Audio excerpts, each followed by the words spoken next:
Amen. So, ganda, di ba? Kung gusto mo talagang maunawaan ang kahulugan ng pag-ibig, siguro dahil it is a Valentine's love, not God's love. Dahil nga yun sa atin hindi lang naman pag-ibig. Or maybe it is a phileo love, hindi yung divine love. Kaya dapat i-celebrate talaga natin, hindi lang taon-taon, kundi everyday, yung ating agapas love. Amen. Mahirap po yun, totoo yun. Yung pag-ibig na yun. Okay, hindi po yun ang ating mensahe.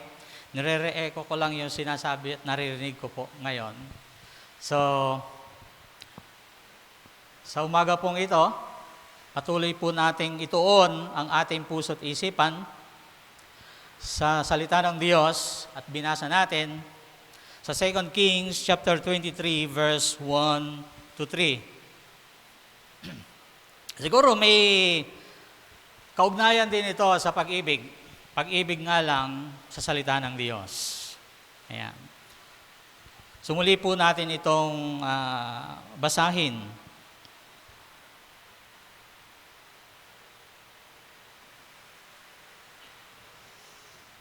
Second Kings chapter 23 verse 1 down to 3. And the king sent, and they gathered unto him all the elders of Judah and of Jerusalem. And the king went up into the house of the Lord, and all the men of Judah, and all the inhabitants of Jerusalem with him, and the priests, and the prophets, and all the people, both small and great, and he read in their ears all the words of the book of the covenant, which was found in the house of the Lord. And the king stood by a pillar and made a covenant before the Lord, to walk after the Lord and to keep his commandments and his testimonies and his statutes with all their heart and all their soul, to perform the words of this covenant that were written in this book. And all the people stood to the covenant. Tayo po'y manalangin. Ama, we are so honored na amin pong nabasa, na aming nakita ang iyong banal na salita. Sa umaga pong ito, dalhin niyo po ito sa malalim na bahagi ng aming mga puso.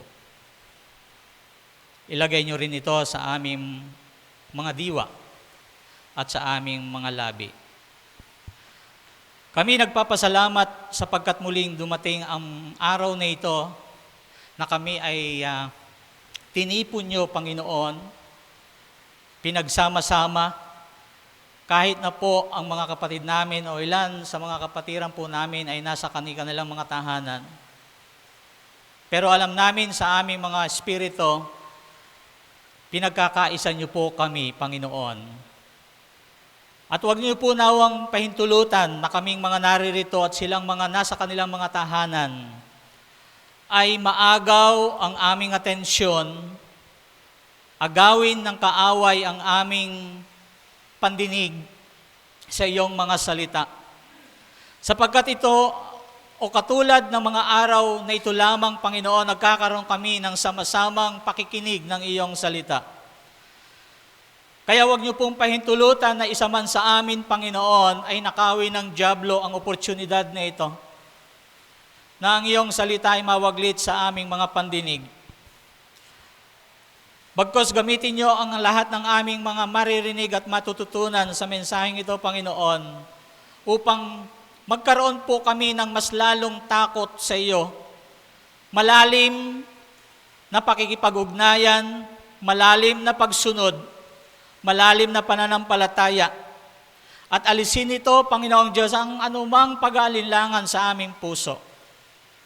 Tulungan niyo po kami, Panginoong Diyos, ng aming buhay, yamang araw ng pagsamba, yamang araw ng pagpupuri, yamang araw ng paglapit sa inyo, Panginoon, Yamang ito ang araw na kung saan ay magkakaroon ng saglit na pamamahinga ang aming mga katawan, ay may focus namin, maibigay namin ang aming buong atensyon sa iyong banal na salita.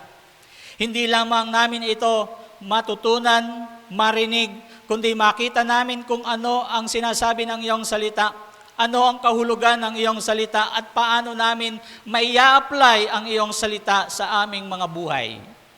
Tulungan niyo po kami, Panginoong Diyos, upang sa mga susunod na yugto ng aming buhay, Panginoon, ay hindi kami magawang dayain ng dyablo ng mga sitwasyon o circumstances sa buhay namin o mga kaganapan sa aming kapaligiran. Makita namin ang kalooban ng Diyos sa aming mga buhay at makalakad kami ayon sa iyong kalooban ng may pagtatagumpay. Ama, maraming salamat po. Take control in everything, Lord. Sa mga naririto, nasa mga tahanan, Panginoon, ang iyong malakas at makapangyarihang kamay ang gagawa at aabot sa amin ngayon. Nire-reject po namin, Lord, ang lahat ng mga bagay, sitwasyon, isipin, alalahanin. Sa pangalan ng aming Panginoong Hesus, at itutuon namin ang aming puso, pandinig, sa iyong banal na salita. Sapagkat kasama namin ang Diyos, the great God, our God Jehovah, our great provider, our great healer, who gives perfect health. We know that the God who heals us is with us. We know we worship the God who walks with us. Alam namin, kasama namin ang Diyos na aming tagumpay. Lord, alam po namin na kami ay magtatagumpay dahil kasama ka namin. Ikaw ang aming watawat ng tagumpay. Ikaw ang aming Jehovah Shammah. Ikaw ang aming Jehovah Tsidkenu. Lord, you are our Jehovah Nissi. Ikaw ang aming omnipotent God, omniscient God. Lord, you are great. You are awesome. Kasama ka namin ngayon, Panginoon. At kasama ka namin sa bawat oras ng aming buhay dahil yan ay pangako ninyo. Kaya sa umaga pong ito, Ama, patuloy nyo kaming buhusan ng kaunawaan, parunungang makalangit sa panibagong pagsulyap namin sa iyong mga salita, makita namin ang kagandahan at liwanag ng iyong ebanghelyo. Salamat po. At minsan pa, sa iyo lamang at tanging sa iyo lamang ang mataas na papuri, ang aming pasasalamat, ang aming paglilingkod, ang aming pagdakila sa pangalan ng aming buhay na tagapagligtas na si Jesucristo. Amen. Amen.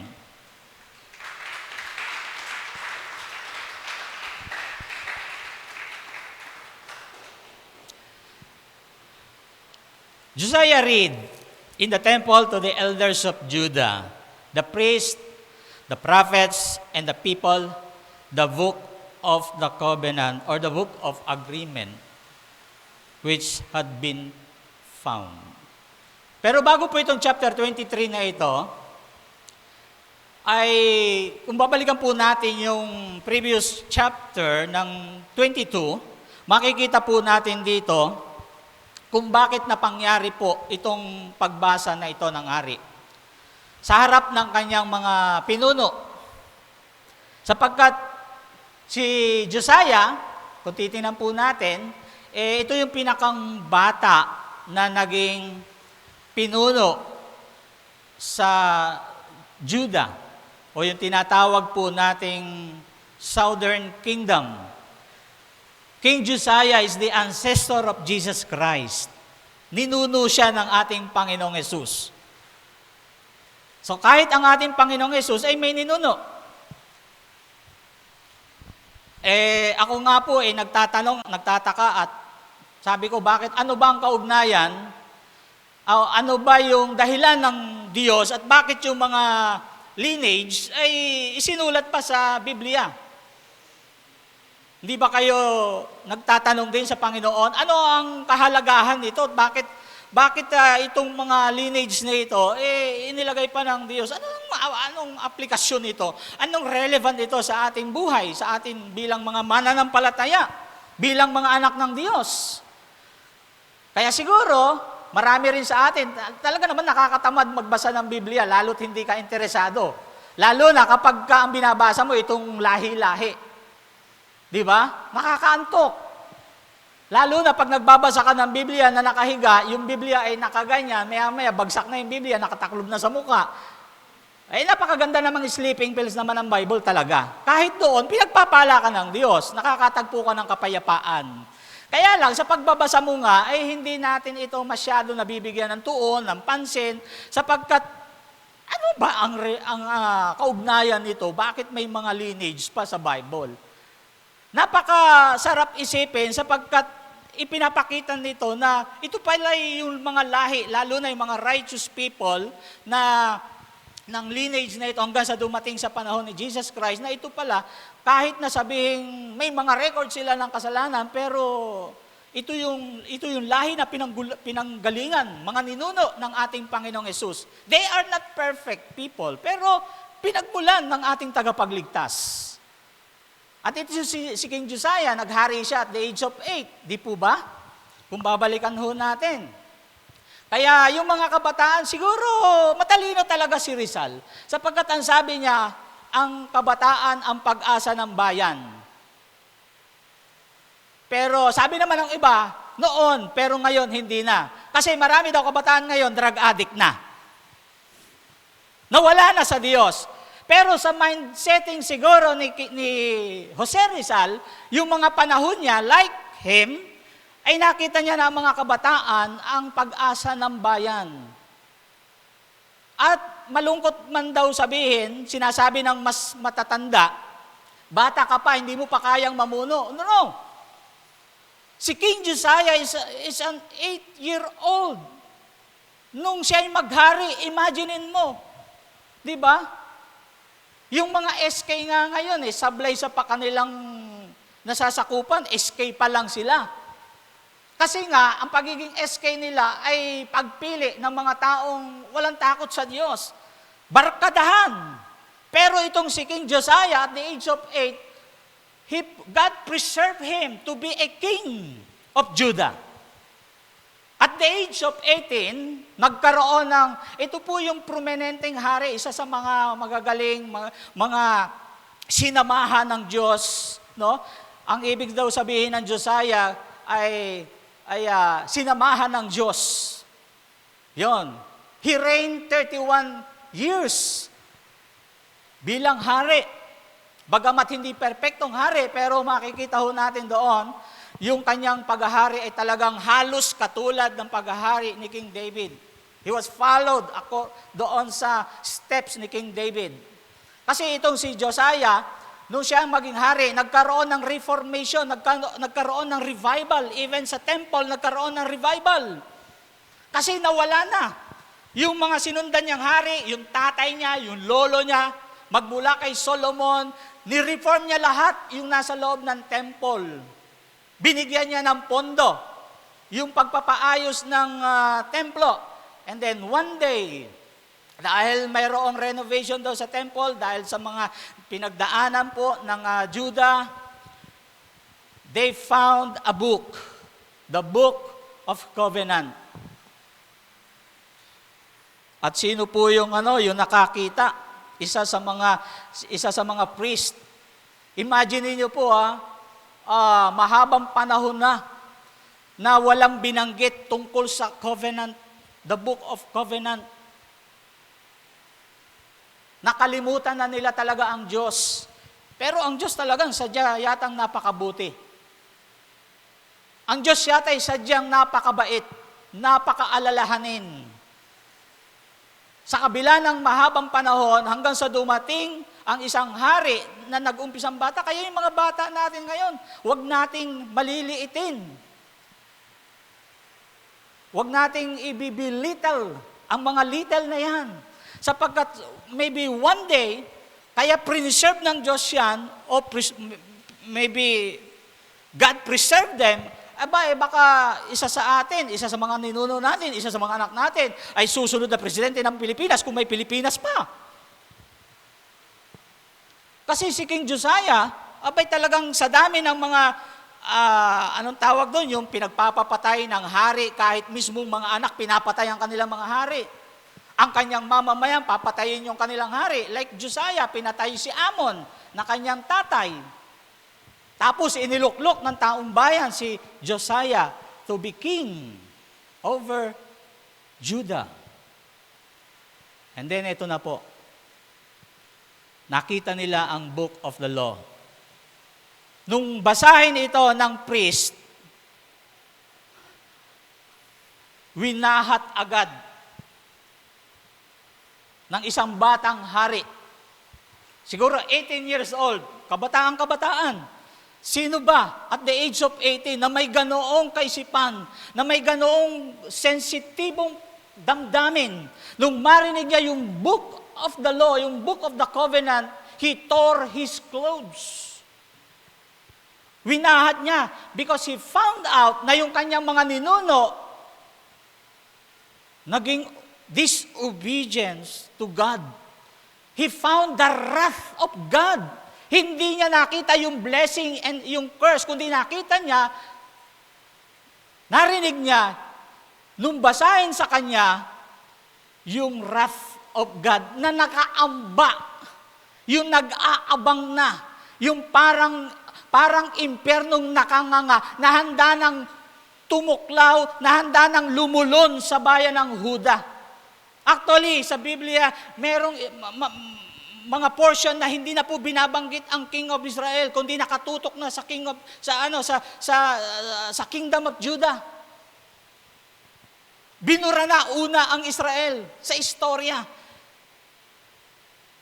Pero nang makita ni Josiah na nakaamba yung mga parusa ng Diyos, yung babala ng Diyos, narinig pa lang, mga kapatid, yung scriptures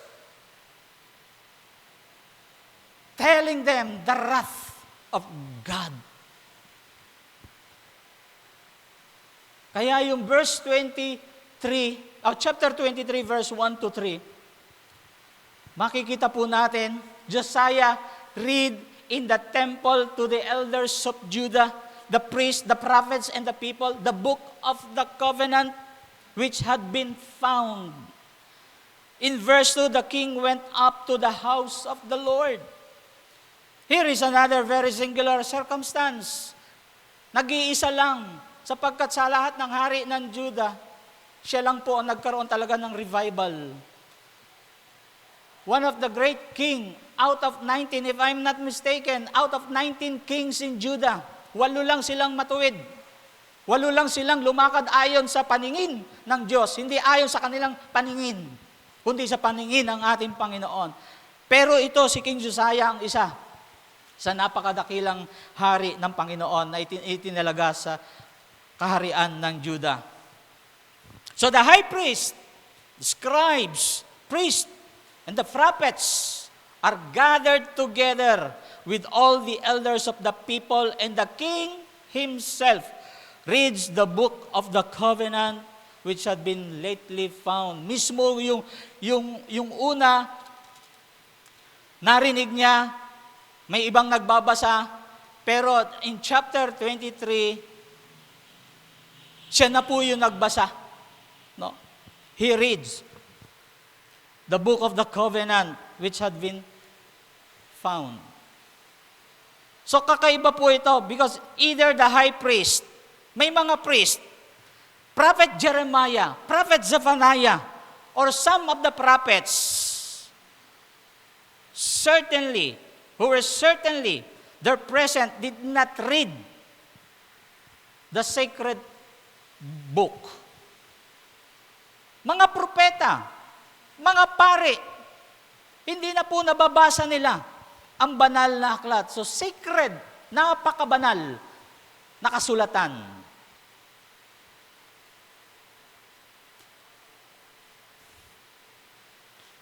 Hindi po nila, para bang nakalimutan na nila ang aklat na ito. So it is likely that the king considered himself a mediator between God and the people.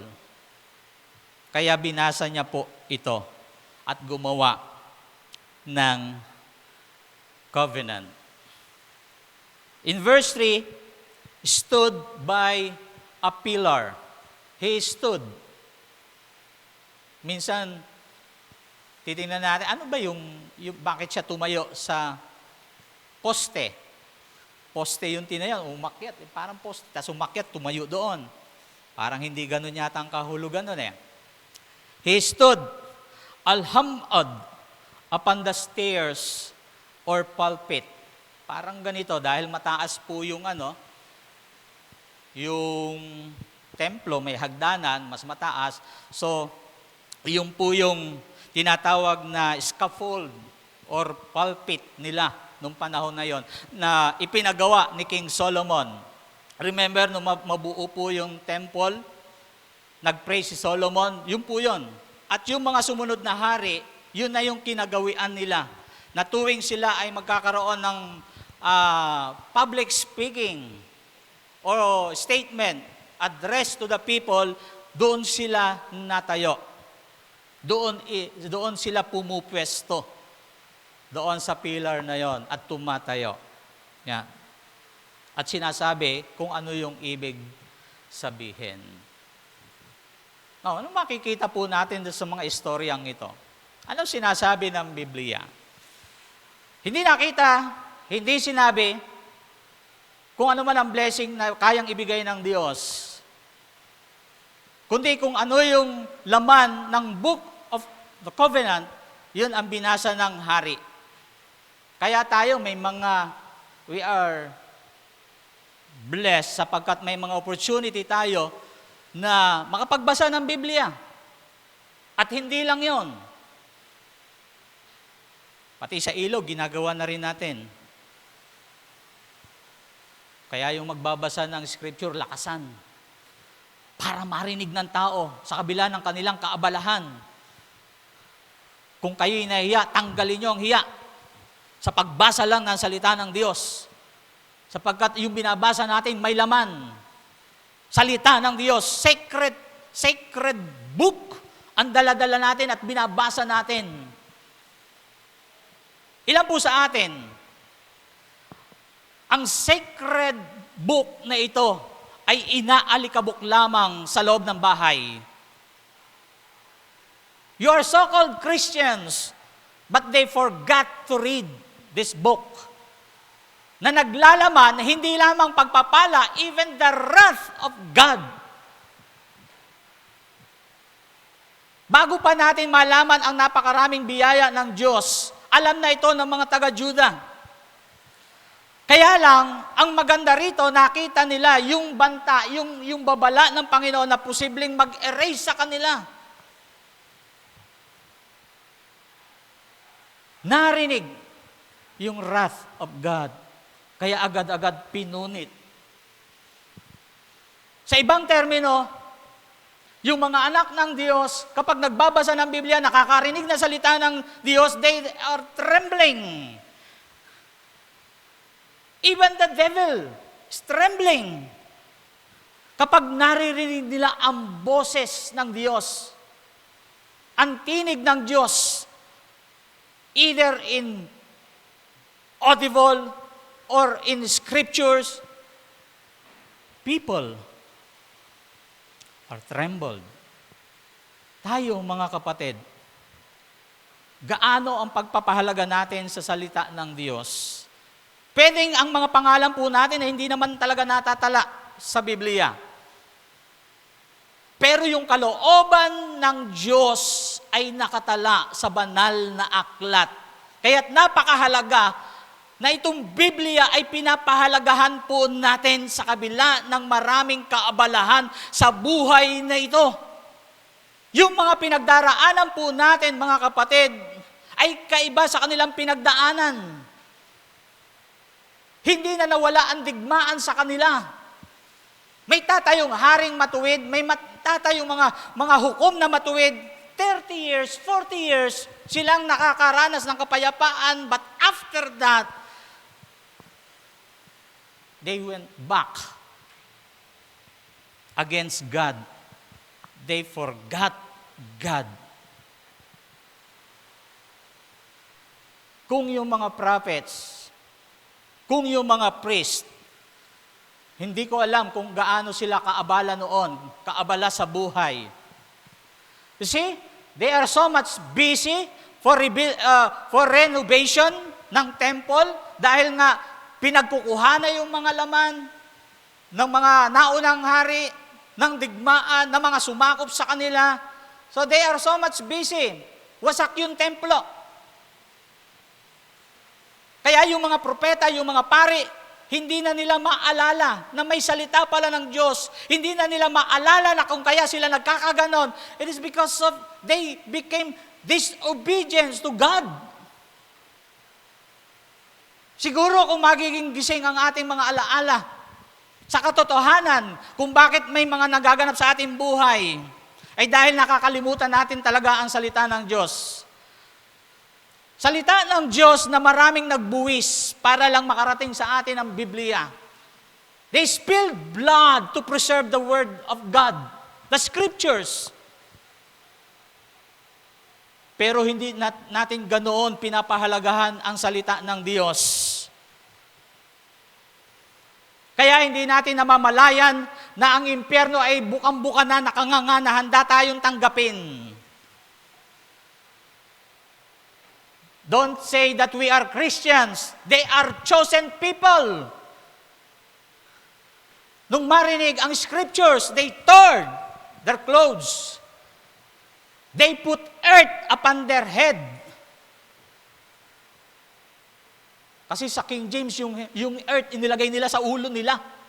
Sabi ko, ano yung earth? Ang bigat nun. Totoo, ang bigat nun. Kasi ang bigat nung narinig nila sa scriptures. Yung pala naglagay lang ng alabok. Nagdamit ng sako. Tayo ba pag nagbabasa ng Biblia at nakita natin na kapag tayo nagkasala, ito yung kaparusahan? Winawarat ba natin ang ating mga kasuotan? O winawarat ba natin ang ating mga puso? And we cried to God aloud? At sinasabi natin, Lord, forgive me. Nakalimutan kita. Nakalimutan kong magbasa. Nakalimutan kitang i-communicate, mag-pray.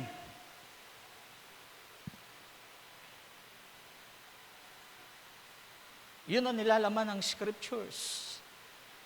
Scriptures is a breath of God. Lahat yan hiningahan o hiningan ng Diyos. Hindi yan hininga ng mga propeta, hindi yan hininga ng mga hari. Hininga mismo yan, hiningahan ng Diyos. Mula sa Diyos.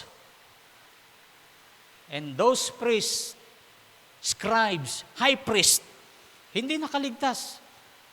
Nakalimutan nila ang Book of Covenant. The Book of Agreement.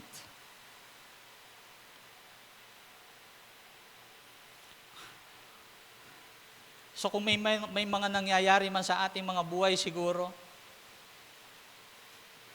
it is because walang ibang dapat sisihin kundi ako mismo. Dahil nakalimutan ko ang salita ng Diyos. Huwag mong sisihin ang mga pangyayari. Huwag mong sisihin kung bakit ka naghihirap. Kung bakit ka nalulugmok o malulugmok pa lamang is because of you. Not because of the situations. At ang malungkot pa, maraming Kristiyano sa katagal-tagal ng panahon, they don't know the will of God. Sapagkat they forgot the sacred book. No. knowing the will of God through the Scriptures. So the best way to study a subject often begins with a definition of that subject. Nakikita nyo naman siguro marahil sa maraming pangangaral, sa mga lumipas na mga linggo,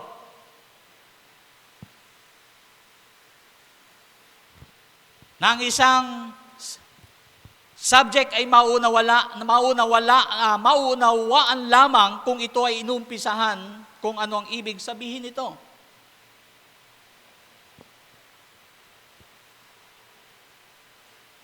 Parang sa school lang, kung hindi ako nagkakamali. So may mga teacher tayo dito. Pag sinabi bang ang subject mo ay mathematics, dinidefine ba kung ano yung subject para maintindihan ng estudyante? So our subject today is mathematics. So ibig sabihin, lahat ng pag-uusap nyo is about pagkukwenta. Tama ba? Mate, kaya nga mathematics. Pag English, ang subject, Englishan yan. Pag ang subject, history, history yan. So naintindihan ng isang estudyante, kapag nalaman nila ang kahulugan o definition ng subject. Correct me if I'm wrong. Hindi po kasi ako nag-aral Tama nyo na lang ho ako. So, what do we mean by the will of God? It is the holy and stated purpose of the Father to make His dear children as much like Christ as possible by knowing His will. Kahit anong sabihin natin na design ng Diyos na ang kanyang mga anak, dear children, ay maging katulad ni Kristo, if we do not know the meaning, the definition of what is the will of God, impossible po yun.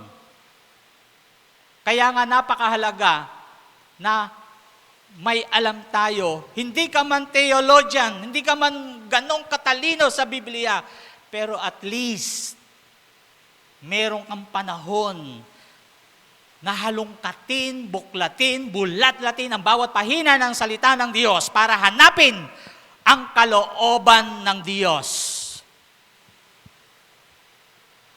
So without doubt, the most important factor in finding God's will is the Bible itself. Kahit po mga pastor, kaming mga manggagawa, cell group leaders, hindi lang sa church na ito, hindi niya masasabi kung ano ang kalooban. Pwedeng may kaunti, pero hindi niya totally masasabi kung ano ang kalooban ng Diyos para sa iyo.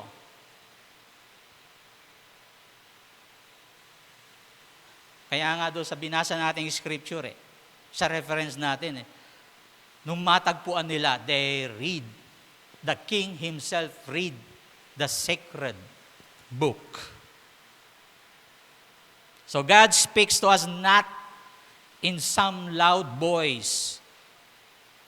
Siguro mayroong mga loud voice, pero hindi naman very specific.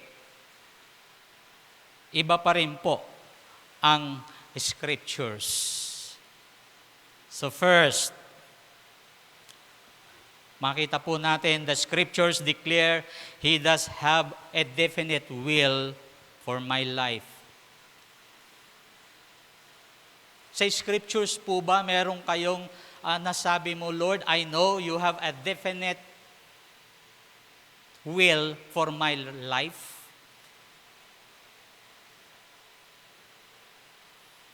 Kung ikaw hindi mo alam kung ano yung definite will of God sa buhay mo at nagtanong ka sa isang Kristiyano na humaba-haba na ang kanyang panahon sa pagiging Kristiyano ay mismo hindi niya alam kung anong kalooban ng Diyos sa kanyang buhay, hindi ka rin niya talaga masasagot kung anong kalooban ng Diyos sa iyo.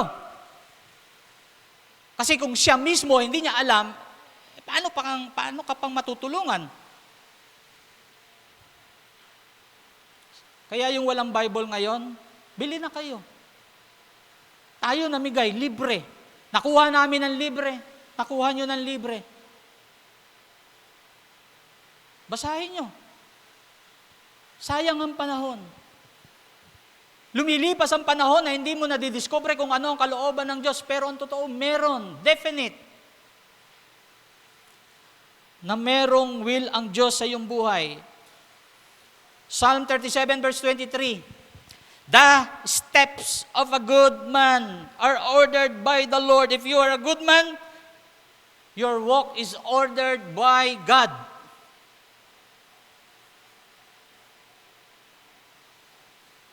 (37:23) ng awit. Good man ba tayo? Sorry na lang sa mga babae, hindi sinabing good woman. Joke lang. Baka magalit kayo eh. The good man. Ano pong tawag doon, Pastor? General po ba yung the good man? Ano?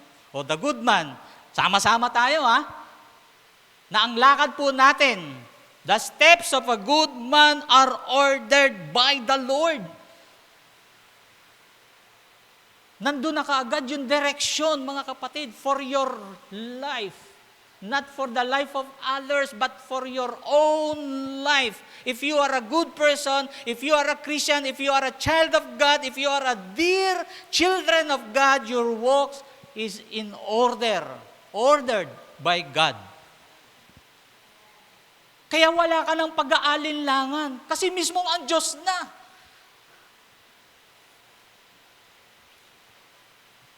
Tingnan nyo, ang sabi ng former president natin, ang Pilipinas dadaan sa matuwid na daan, pero lahat lumiko. Ordered by man is different from the order of God. Kapag ang Diyos ang naglagay sa iyo, na itinakda ng Diyos, wala pong makakapigil sa iyo dyan. Even the devil, even Satan, even circumstances cannot prevail. Why? Kasi yung nilalakaran mo, inordinahan na yan, itinakda ng Diyos yan para sa iyo. Kaya be still with the Lord, in the Lord, for the Lord. Psalm 32 verse 8. I will instruct you and teach you in the way you shall go. Kita niyo po, sa scriptures, makikita natin ang sinasabi ng Biblia, very specific, na siya mismo, I will instruct you and teach you.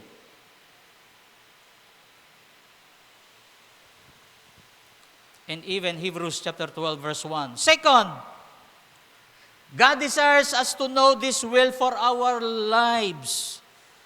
God desires us to know His will for our lives. Ephesians chapter 5 verse 17. Wherefore, be ye not unwise, but understanding what the will of the Lord is. Yun lang ang kailangan po natin. Yung ibig sabihin po dito ng be ye not unwise, huwag kayong maging mga mangmang. Mangmang saan? Sa mundong ito? Alam nyo, ang sabi ko kanina, di ba lahat ng karunungan ng sanlibutan ito ay galing din sa Diyos? Pero bakit dinifferentiate ni Paul ang karunungan ng Diyos at ang karunungan ng sanlibutan? Kung ang karunungan ng sanlibutan ay galing din naman sa Diyos. Yung wisdom ng tao to invent, magkaroon ng mga inventions, ng mga creation, it comes from God. Pero bakit ganon? Nahigit ang karunungan ng Diyos. Kasi distorted po yung wisdom na ito, dinistort ng tao. Yung wisdom of the world na ito, hindi naging maganda na. Even na ito'y gift ng Diyos, itong mga talents na ito'y gift ng Diyos, iniba nila ang daan nila, iniba nila ang pangunawa nila sa Diyos, sinamba nila ang mga creation, hindi ang tunay na Diyos na nagbigay ng wisdom sa kanila. Kaya foolish ang wisdom of the world. wisdom na hindi kinokonek sa Diyos. Kaya itong wisdom na ito, mga kapatid, na binigay sa atin ng Panginoon, i-connect natin sa salita ng Diyos. At huwag po tayong magpakamangmang. So, ibig sabihin, matalino ang anak ng Diyos. Kaya lang nagpapakamangmang. Why? How? Kasi hiniwalay nila ang scripture sa kanila. Dapat nga po yan, kakambal na natin eh. Amen? Kakambal mo na yan. Kasi anak ka ng Diyos. Anak ka ng Diyos. Diyos, anak, ikaw. So dapat laging compact.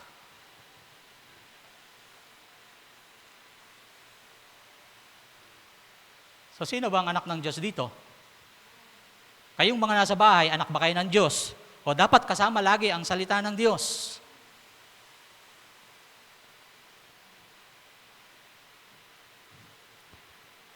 Third, this will is continuous.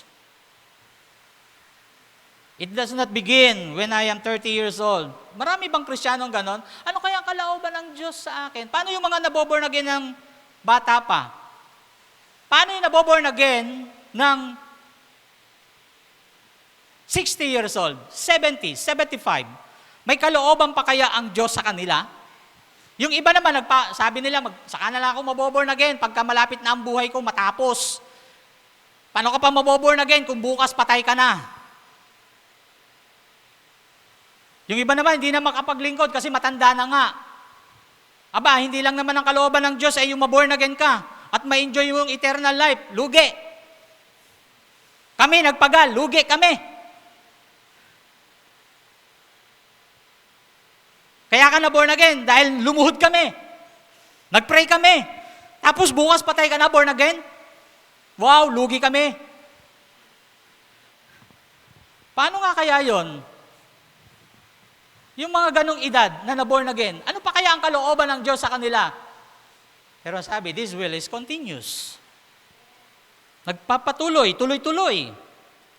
So God has a will for children, young people, adults, and senior citizenship. Kahit matanda na, may kalooban pa rin ang Diyos sa iyo. Alam nyo kung ano yon? Isaiah 58 verse 11. This is what the Lord said, and the Lord shall guide thee continually. Tingnan nyo, tuloy-tuloy Kung kailan ka na born again, dahil doon ka tinawag ng Diyos, ang kalooban ng Diyos sa iyo, kahit gaano ka nakatanda tinawag, kahit gaano ka kabata tinawag, tuloy-tuloy ang kalooban ng Diyos sa iyo. Kasi yun ang sabi ng Diyos. And satisfy thy soul in drought, and make fat thy bones. So, kita nyo, pati buto, patatabain sa inyo. Pero hinahanap ko yung salitang fat hindi pala naman patatabain. Kundi yung buto nyo, palalakasin. Kaya may mga matatanda na tayo, tabi-tabi po, tabi-tabi. Talaga naman matanda na Pero ang buto, malakas pa rin kasi sinabi ng Diyos yun, pangako ng Diyos yun. This is God's will for those who are in the senior citizen na. May nakita nga ako at the age of 75, pag nagpipray sa Lord, one ruler yung taas ng paglundag sa Panginoon. Ako kalahati lang. Nasa 20s pa ako noon. Nakita ko 75, nasa stage. Grabe ang talon sa Panginoon sa pagpupuri.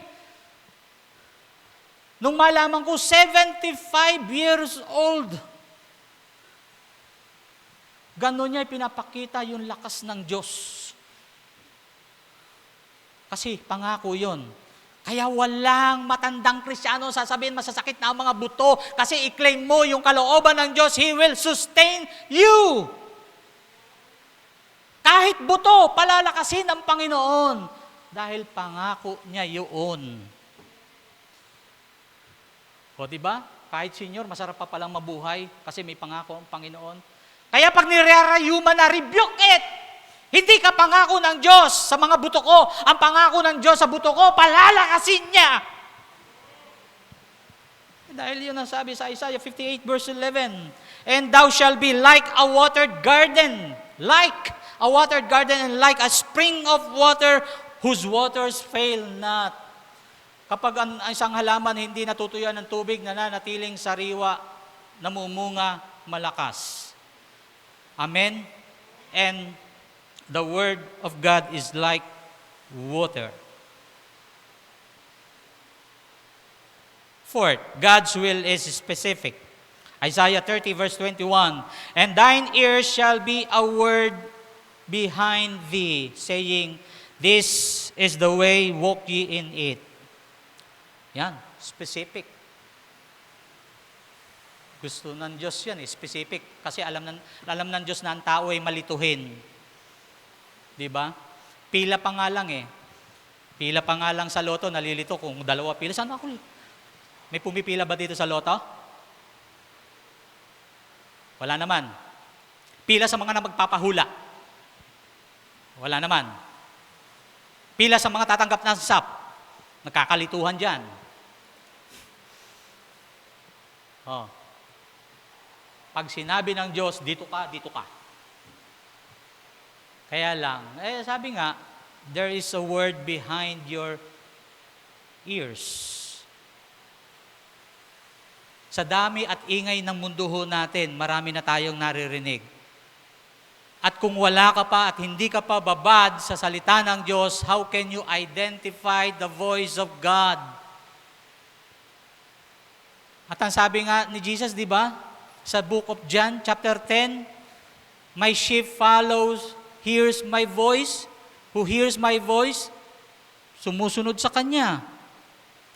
Paano kang susunod kung hindi mo naririnig ang tinig? At paano narinig mo man ang tinig, hindi mo malaman kung ito ay tinig ng Panginoon, tinig ng iyong pastol, tinig ng iyong Diyos. Kaya ang daan mo, palugi, palayo, pawasak, pasarili.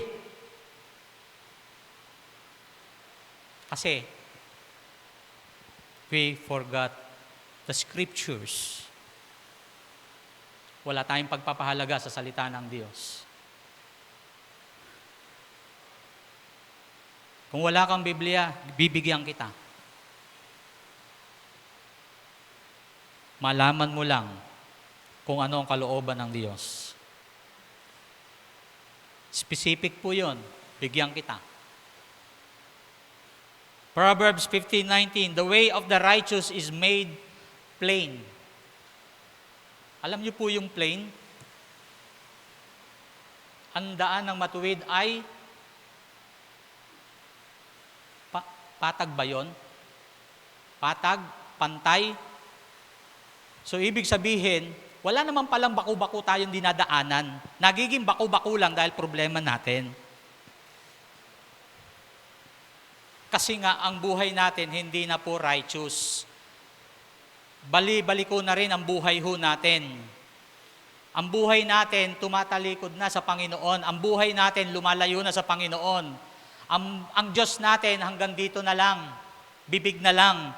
Wala na ang Diyos sa puso natin. Wala na ang Diyos sa isipan natin. Tingnan nyo, kaya nga nakakalimutan natin ang Diyos dahil wala na rito Tingnan nyo, ba't hindi na tayo nananalangin ng mahaba? Kasi nga, nakalimutan na natin dito. Hanggang dito na lang, bibig. Puro profession na lang. Puro salita na lang. Alam niyo ang pinagagamitan ng bibig? Pagpupuri sa Diyos. At kahit na pagpupuri sa Diyos, pag wala ng scriptures, wala ng alab ang praise sa Diyos. Wala ng apoy.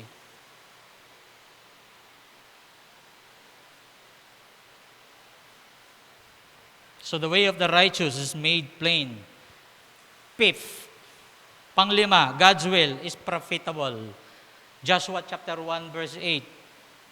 Sinabi ng Diyos kay Joshua, di ba? Meditate day and night. Para bang sinabi ng ipatsin nyo na yung salita ng Diyos sa inyong katawan, which is true. Kasi ang mga priest nung araw, inilalagay dito pilaktres. Meron sa noo, meron sa dibdib, meron sa para yung salita ng Diyos, hindi naihiwalay. Profitable kasi. Psalm 1, chapter 1, verse 1 to 3. Yan. So, what is the will of God for us? Nakita po natin, it is noted, differs from believer to believer. Anong kalooban ng Diyos sa atin ngayon? It is His will that we learn more about God. Kalooban ng Diyos na marami pa tayong matutunan tungkol sa Diyos. Hindi naman ibig sabihin, pag marami ka ng alam sa tungkol sa Diyos, Diyos ka na rin. Yun ang kalooban ng Diyos para sa atin. Ang makilala mo pa siya sa maraming pamamaraan. You know, the Colossians had knowledge, but they must have more. It is their privilege to be filled with it. They might have such a knowledge of divine things as the Spirit of truth can teach to the soul of man. Sabi po ito ng isang commentator. So, ibig sabihin, it is our privilege to be filled with it. Filled it. Nung knowledge nito about the Lord, about our salvation, about the grace of God. Huwag lang tayo mapako na ang Diyos ay nagpapagaling, ang Diyos ay nagpapala, ang Diyos ay nagpapatawad. Ang laki-laki ng ating Diyos. Kung yung Colossians, they have knowledge, but they have more. Yun ang sabi ni Pablo. Kailangan mas marami pa. Di ba si Pablo mismo nagsabi, kilala na si Kristo, pero I want more of Him. To know about Christ. Gusto pa niyang makilala ang kanyang Savior. Ganun siya yung kanyang mithiin na mas makilala pa niya si Kristo. Bukod sa pagkakilala niya pa noon. Baka yung pagkakilala natin kay Kristo, luma na. Kailan ka na born again? Kailan ka naligtas? Hindi ko naman sinasabing ang kaligtasan mo ay nilulumot na, pero dahil sa luma na, dahil hanggang diyan ka na lang, pinanghawakan mo na lang talaga, sabay nang nilulumot ang pagkatao mo, pati upuan mo, nilulumot na kasi napako ka na dyan. Hindi lang ang Diyos natin, hindi lang si Kristo ay tagapagligtas, marami pa. Marami pa tayong malalaman, pwedeng malaman tungkol sa Diyos. So anong kalooban ng Diyos para sa atin? It is His will that we grow in grace. Are we saved? Yes. Kailangan lumago tayo doon sa salvation na yon. He cleansed us. Yes. Kailangan lumago tayo doon sa sanctification na yon. Kung kailangan lumublob ng lumublob sa salita ng Diyos para lumago at lumaki ka ng lumaki bilang Kristiyano, gawin po natin because that is the will of God for us. Third, anong kalooban ng Diyos sa atin? It is His will that we study His Word. Ang mga pastor, ang dami pong itinuturo kung paano mag-aral ng salita ng Diyos. Paano mag-obserba sa salita ng Diyos. Ang Kristiyano dapat may sariling notebook. Iyan naman itinuturo, maging sa cell groups. May sariling libro, may sariling aklat, may sariling Biblia, may extra book, may notebook, may ballpen, may lapis, lahat. Kasi gusto lumago. Gusto mapag-aralan mo salita ng Diyos. Paano pag-aaralan ng salita ng Diyos? Ano ang sinasabi ng Biblia? Ano ang kahulugan ng Biblia? Paano ko i-apply ito sa aking sarili? Kalooban ng Diyos yun. Walang kukunin ng Diyos na mature. Immature. Walang kukunin ang Diyos irarapture na nakadiaper. Pero balbasarado na. Last, for this is the will of God for us. It is His will that we share our faith. Kalooban ng Diyos na ibahagi natin ang ating pananampalataya. Alam niyo, totoo ang Diyos ang pinagmumulan ng kaligtasan. Pero nasa ating mga kamay kung paano sila lalapit din naman sa Diyos. May pananampalataya sila pero kaiba ang ating pananampalataya. Kaya ikaw at ako, kalooban ng Diyos na magbahagi ng ating pananampalataya.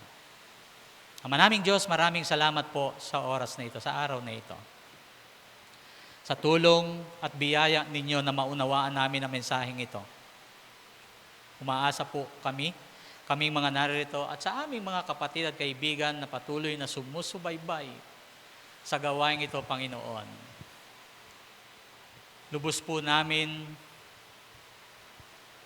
kami nawang makalakad ayon sa iyong kalooban para sa iyong kaluwalhatian. At maging sa aming mga personal na rin buhay, Panginoon. Sa amin din po nakasalalay ang aming buhay, Panginoon, kung ano ang magiging kalalagayan namin dito sa lupa.